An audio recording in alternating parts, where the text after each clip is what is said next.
Hi అండి, ఈరోజు ఉలవసును కట్టు తయారు చేసుకుందామండి. దానికి కావాల్సిన ఐటమ్స్ అండి: ఉలవసును, చింతపండు రసం, పచ్చిమిర్చి, ఉల్లిపాయలు, కరివేపాకు, క్యారెట్, టమాటా ముక్కలు, ములక్కాయ ముక్కలు. గిన్నె పెట్టి సరిపడా ఆయిల్ వేసుకున్నామండి. ఇప్పుడు దినుసులు వేసుకుని తాలింపు దినుసులు 2 ఎండుమిరపకాయలు తాలింపు దినుసులు అండి. దీని ముందే తాలింపు పెట్టుకోవాలండి. ఉల్లిపాయలు వేసుకున్నాము, కరివేపాకు, 2 పచ్చిమిర్చి, క్యారెట్,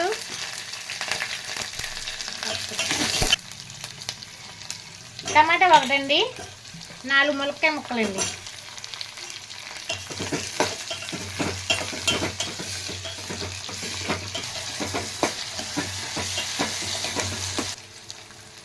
సరిపడా కల్లుప్పు వేసుకుందామండి. కొంచెం పసుపు, కొంచెం కారం, 4 స్పూన్లు ఉలవసుందండి, 1 కప్పు చింతపండు రసం పోసుకొని కలుపుకోండి.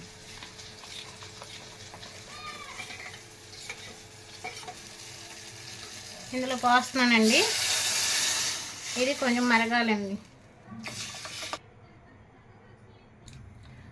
కొంచెం కలుపుతూ ఉండాలి, గడ్డ కట్టేస్తుంది.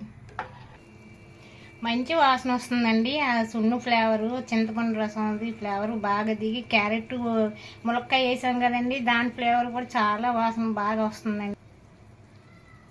చిన్న బెల్లం ముక్క వేసుకుందాం టేస్ట్ కోసం. మరిగిపోయింది, అన్నంలో వేసుకొని తిందాం. కట్టు పోసుకుందామండి, రైస్లోని తిందాము.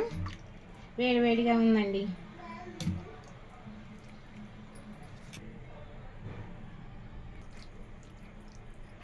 చూడండి ఎంత బాగుందో, అసలు వేరే లెవెల్లో ఉంటుందండి తినేటప్పుడు. అసలు ప్లీజ్ సబ్స్క్రైబ్ చేయండి.